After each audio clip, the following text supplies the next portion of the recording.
Good morning વિદ્યાર્થી મિત્રો, જ્યોતિ વિદ્યાલય તરફથી હું આપનું સ્વાગત કરું છું। આજે આપણે ધોરણ 9 માં વિષય હિન્દી પદ્ય 7 सूरदास के पद पर अभ्यास કરીશું।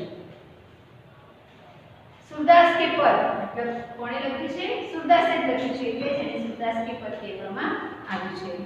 તો सूरदासનો જન્મ સને 1478 માં થયો હતો અને એનું નિધન 1573 માં થયું હતું। सूरदास जी महाकवि હતા।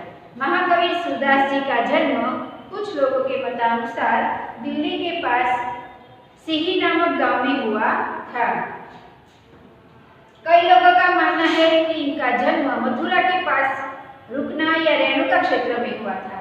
कोई એવું શું છે કે એમનો જન્મ દિલ્હીની પાસે સિહી નામના ગામમાં થયો હતો અને ઘણાનું કહેવું એવું છે કે सूरदासનો જન્મ મથુરાના પાસે રેણુકા ક્ષેત્રમાં થયો હતો। બરાબર, એટલે એમાં પણ કોઈ નક્કી નથી। કોઈ કહે છે દિલ્હીની બાજુમાં સિહી નામના ગામમાં થયો હતો અને કોઈ કહે છે જે રેણુકા ક્ષેત્રમાં થયો હતો। इनका जन्मांत होना भी विवादास्पद है, એટલે જન્મથી આંધળા હતા એ પણ એક વિવાદાસ્પદ છે કે જન્મથી આંધળા હતા કે પછી થયા એ પણ એક વિવાદાસ્પદ છે। वल्लभाचार्य इनके गुरु थे। એમના ગુરુ કોણ હતા? वल्लभाचार्य હતા। इनकी प्रेरणा से वे श्रीनाथ जी मंदिर में कृष्ण की लीलाओं से संबंधित पदों की रचना करते थे। એમના ગુરુ કોણ હતા? વલ્લભાચાર્ય હતા અને એમની પ્રેરણાથી એ શ્રીનાથજી મંદિરની અંદર કૃષ્ણ ભગવાનની લીલાઓના સંબંધમાં પદોની રચના કરતા હતા। મતલબ કૃષ્ણ ભગવાનના ગુણગાન ગાતી રચનાઓ કરતા હતા, એમના પદો બનાવતા હતા, એમની લીલાઓ વિશેની રચનાઓ કરતા હતા। ये कृष्ण के अनन्य भक्त थे અને એ કૃષ્ણના અનન્ય ભક્ત હતા। वात्सल्य एवं श्रृंगार रस के वर्णन में वे अद्वितीय है। वात्सल्य એટલે પ્રેમ બતાવવામાં, વાહન બતાવવામાં અને શૃંગાર રસ એટલે શણગારનું વર્ણન કર ભગવાનના શણગારનું વર્ણન કરવાનું હોય, એટલે શૃંગાર રસનું વર્ણન કરવાનું હોય, એમાં એ અદ્વિતીય હતા, બેજોડ હતા। प्रस्तुत पद में सूरदास की अनन्य भक्ति भावना का परिचय मिलता है। आ पदनी अंदर जे सूरदासना पदो आप्या छे एनी अंदर सूरदास की अनन्य भक्ति भावना का परिचय मिलता है। सूरदास कृष्णना केटला मोटा भक्त હતા, अनन्य भक्ति करता હતા, એની ભાવના એ બતાવવામાં આવી છે, એનો પરિચય આપવામાં આવ્યો છે। उनका मन सिवाय कृष्ण के कहीं और सुख नहीं पाता। એમનું મન સિવાય કૃષ્ણની અંદર બીજા કોઈનામાં મન સુખ પામતું હતું નહીં।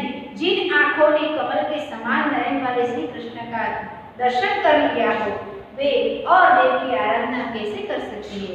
जे आंखोए कमल जेवा नयन वाला श्री कृष्णना दर्शन કરી લીધા હોય એવા એમને પછી એવા દેવ બીજા દેવની આરાધના કેવી રીતે કરી શકે? જો જેમને આવા કૃષ્ણના દર્શન કરી લીધા હોય એ બીજા દેવની આરાધના, प्रार्थना, ध्यान કેવી રીતે કરી શકે? आराध्य देव का गुणगान सुनने किया है। आराध्य देव कृष्णનું गुणगान કોણે કર્યું છે? सूरदासे કર્યું છે। दूसरे पद में भी कृष्ण का मनमोहक वर्णन किया है। બીજા પદની અંદર પણ કૃષ્ણની બાળ ચેષ્ટાઓનું मनमोहक वर्णन કરવામાં આવ્યું છે। बाल कृष्ण की चेष्टाओं के माध्यम से बालक कृष्ण का मनोरम्य वर्णन किया है। બીજા પદની અંદર બાળ કૃષ્ણની બાળ ચેષ્ટાઓ કેવી હતી? મોઢા પર માખણ લાગેલું હોય, તન ઉપર ધૂળ ચોંટેલી હોય, વાળની લટોકાલ ઉકળતી હોય, એવા કૃષ્ણનું વર્ણન, મનોરમ્ય વર્ણન કર્યું છે। ઘૂંટણે કૃષ્ણ ચાલતા હોય એવું બાળકનું વર્ણન કેવું હોય? બાળકૃષ્ણ શું શું કરતા હતા એ બાળ ચેષ્ટાઓનું મનોરમ્ય મનથી ગમી જાય તેવું વર્ણન આમાં કરવામાં આવ્યું છે। તો હવે આપણે જોઈશું सूरदास के पद। પહેલું પદ, मेरो मन अनंत कहाँ सुख पावे। मेरो मन अनंत कहाँ सुख पावे। अनंत मतलब શું છે? અન્યત્ર। મારું મન અન્યત્ર બીજે ક્યાંય સુખ પામતું નથી, એટલે મારું મન શ્રી કૃષ્ણ સિવાય બીજે ક્યાંય સુખ પામતું નથી। કहाँ સુખ પાવે? ક્યાંય સુખ પામતું નથી।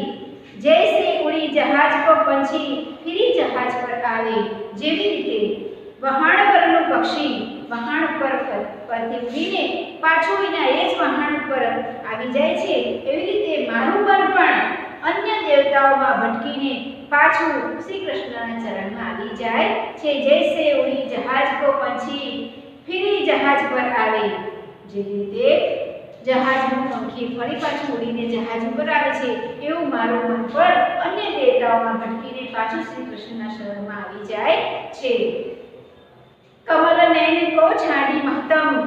દેવ કો ધાવે।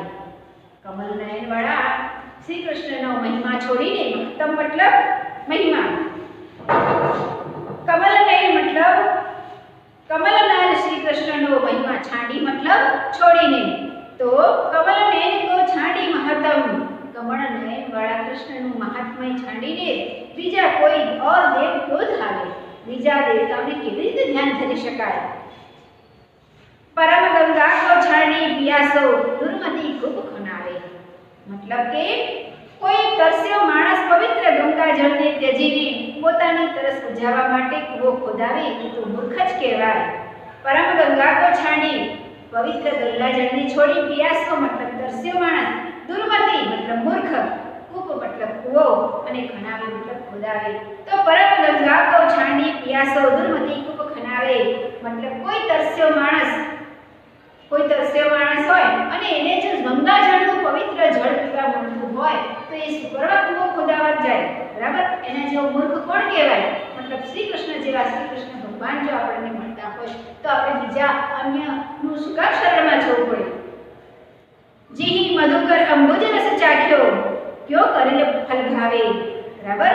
જેણે મધુકર અંબુજ રસ ચાખ્યો, મધુકર મતલબ ભમરો, જે ભમરાએ, ભમરો શેમાં કમળનો રસ પીવે ને તો કમળના ફૂલની અંદર પીડાયેલો હોય અને એનો રસ ચાખે, તો જે ભમરાએ કમળના રસનો સ્વાદ ચાખી લીધો હોય તો ક્યો કરેલ ફલ ભાવે, કરેલ મતલબ કાંટાળું પૌધું, કાંટાળો છોડ, તો એ કાંટાળા કરેલી કડવા એવા કાંટાળા ફળનો સુગર ચાખવા રસ જાય। તો જીહી મધુકર અંબુજ રસ ચાખ્યો, જે ભમરાએ કમળના રસનો સ્વાદ ચાખી લીધો હોય એને કેરડીનો સ્વાદ કેવી રીતે ગમે।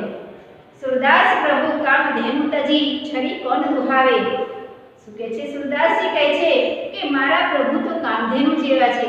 કામધેનુ એટલે ઇન્દ્રલોકની ગાય છે, દેવલોકની ગાય છે, જે માંગો તે મળી જાય, ઈચ્છા આપણી જે ઈચ્છા હોય તે કામધેનુ પૂરી કરે છે, બરાબર। તો એ કામધેનુને ત્યજીને તો જે શ્રી કૃષ્ણ પણ કેવા છે એ કામધેનુ જેવા છે, જે માંગો એ આપે એવા છે, બરાબર। તો એ સુરદાસ પ્રભુ કામધેનુ ત્યજી, સુરદાસ કહે છે કે પ્રભુજી કામધેનુ જેવા પ્રભુને ત્યજીને છેરી કોણ દુહાવે, છેરી મતલબ બકરી, તો એ બકરીને કોણ દોવા જાય? કામધેનુ જેવી ગાય જો આપણી સામે ઊભી હોય તો બકરીને કોણ દોવા જાય? મતલબ શું કહે છે કે મારા પ્રભુ તો કામધેનુ જેવા છે, એમને છોડીને બકરીને કોણ દોવા જાય, બરાબર। હવે આપણે બીજું પદ જોઈશું। બીજા પદની અંદર છે બાળ ચેષ્ટાઓનું વર્ણન। શોભિત કર નવનીત લે, શોભિત કર નવનીત લે, કર એટલે હાથ, નવનીત એટલે માખણ, શોભિત કર એટલે સુંદર લાગે છે, શોભે છે।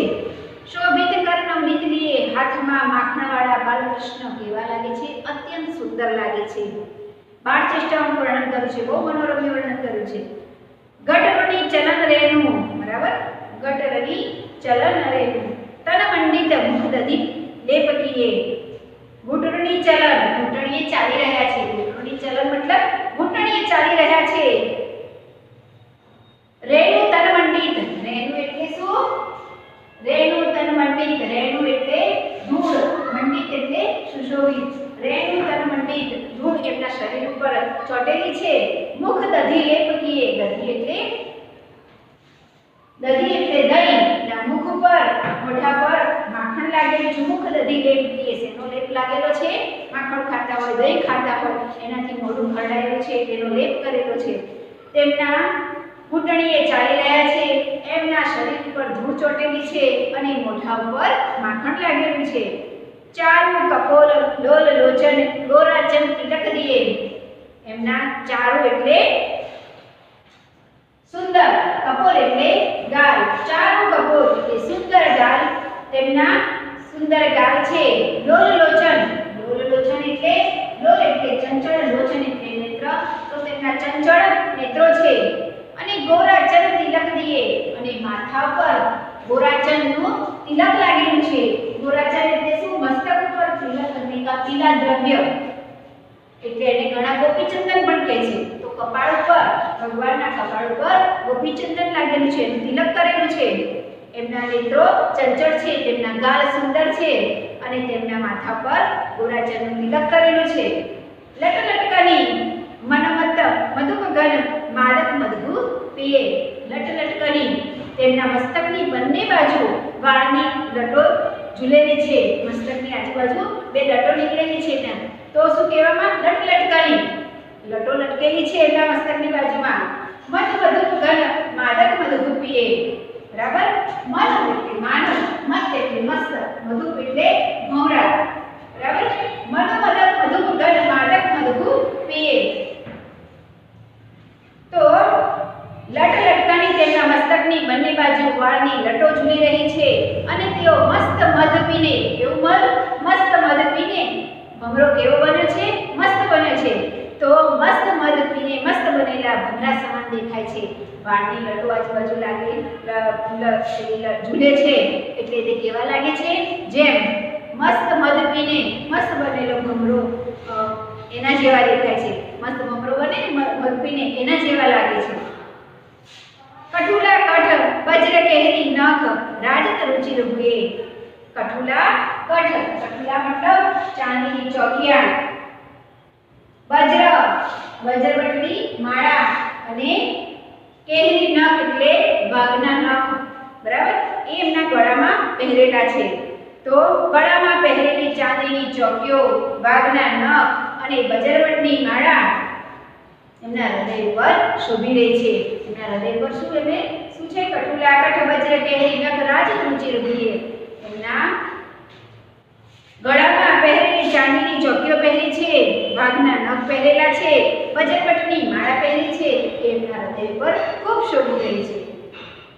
ધન્ય સુરી કો પલૈહિ સુખ કા સંકલ્પ જીએ.